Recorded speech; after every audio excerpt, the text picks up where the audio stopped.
আজই ডাউনলোড করুন আর এনজয় করুন আপনার পছন্দের শো। ম্যাডাম আপনি কাকে ইডিয়েট বলছেন? কাকে আবার? তোমাকে। আমি? হ্যাঁ হ্যাঁ তুমি। আর তুমি শুধু ইডিয়েট নও, আমার সব থেকে বড় শত্রু। আমি জানি তুই খুব ব্যস্ত, কিন্তু একটা কথা আমার তোকে বলতেই হবে। কি কথা বল? দেখ বিরু, আমাদের মেয়েটা তো বড় হচ্ছে নাকি? শাওন ইজ আ উম্যান নাও, এটা ভুলে গেলে চলবে না। এই যে তুই হুটহাট করে যার তার সঙ্গে ওকে পাঠিয়ে দিচ্ছিস না বিরু, এটা কিন্তু আমার একদম ভালো লাগছে না। যদি শুভ কখনো শুভকে আমি চোখের সামনে বড় হতে দেখেছি, তুই কার সম্পর্কে কি বলছিস? ও আমাদের সবাইকে ভালোবাসে, রেসপেক্ট করে, আর ও শাওনের সাথে থাকলে আমি নিশ্চিন্ত বোধ করি। আর তুই বলছিস শুভ যদি শাওনের, শুভ তার পরিশ্রম যোগ্যতা দিয়ে কখন যে এই ফ্যামিলির একজন হয়ে উঠেছে তা আমি বুঝতেও পারিনি। নো ডাউট আমি শুভকে সবচেয়ে বেশি বিশ্বাস করি। হ্যাঁ দিদি, আমার বিশ্বাস শুভ ভাঙবে না। আরে বিশ্বাস অবিশ্বাসের খেলাটা তো এবার আমি খেলবো। এই শুভই একদিন তোর কাছে ফিরে আসবে, অশুভ হয়ে। কথাটা মনে রাখিস। সন্দেহ তো আমার আগে থেকেই ছিল, আজ শিওর হলাম এই শুভটাই আমার জীবনের সবচেয়ে বড় বাধা। This man is the main culprit. এই ইডিয়েটটার জন্য আজ আমি বাবাকে প্রণামটা করতে পারলাম না। ওসব ইডিয়েট গুলো আমার কপালে জোটে। ম্যাডাম আপনি কাকে ইডিয়েট বলছেন? কাকে আবার? তোমাকে। আমি? হ্যাঁ হ্যাঁ তুমি।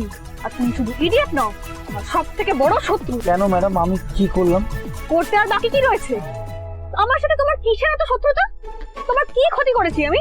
ম্যাডাম আপনি আমাকে নিজের শত্রু ভাবেন? এতদিন তো শুধু ভাবতাম, আর আজ তুমি সেটা প্রমাণ করে দিলে। ম্যাডাম আমি তো যা করেছি সব আপনার ভালোর জন্যই করেছি। ও রিয়েলি? আজকে আমার বাবার থেকে আশীর্বাদটুকু পেতে দিলে না, সেটা আমার ভালোর জন্য, তাই না? আমি এত সুন্দর প্ল্যানটা বানালাম, সব ভেস্তে দিলে। এতে আমার কি ভালো হলো? আমার বাবার থেকে একটু ভালোবাসা পেলে তোমার কি ক্ষতি হয়ে যেত? স্যার যদি আপনার উপর প্রচন্ড রেগে কিছুটা করে বসতেন তাই। আমার বাবা আমার উপর রেগে যেত, আমাকে বকতো, আমাকে মারতো, তাতে তোমার কি যেতে আসতো? আমার বাবা যাই করতো না কেন আমি সব মেনে নিতাম, সহ্য করে নিতাম। আপনি ভুল ভাবছেন ম্যাডাম। আপনার এক্সামের আগে স্যার যদি আপনাকে বকাবকি করতো তাহলে আপনি ভীষণভাবে ডিস্টার্ব হয়ে পড়তেন, তাতে আপনার পরীক্ষা ভালো হতো না। সেই কষ্টের থেকেই যে আপনি এখন রেগে গেছেন আর আমার সঙ্গে ঝগড়া করে গায়ের ঝাল মেটাচ্ছেন, সেটা অনেক বেশি ভালো। আপনি সে যাই বলুন। আমি তো কষ্ট পাচ্ছি আর তুমি তা দেখে হাসছো। না না ম্যাডাম, থাক, আমি যে তোমাকে শত্রু ভেবে কিছু ভুল করিনি সেটা খুব ভালোই বুঝতে পারছি। ম্যাডাম আমি বন্ধু না শত্রু সেটা নিয়ে ভাবার অনেক সময় পাবো। আপনি এখন পরীক্ষায় ফোকাস করুন। সত্যি তো, আমি তোমার সাথে বেকার কেন সময় নষ্ট করছি? তোমাকে বলাও যা, না বলাও তা। এর চেয়ে যদি আমি এতক্ষণ একটু পরীক্ষার পড়াটা দেখে নিতাম তাহলে একটু বেশি নাম্বার পেতাম। আর আমার হয়েছে যা কপাল, আমার শত্রুর সাথে বসেই আমাকে কলেজে যেতে হচ্ছে। রবিশ। আজ আমার ফিজিক্স পরীক্ষা, তার মধ্যে এত সিলেবাস শেষই হচ্ছে না। আজ তো ফিজিক্স পরীক্ষা, ম্যাডাম কেমিস্ট্রি পড়ছেন কেন?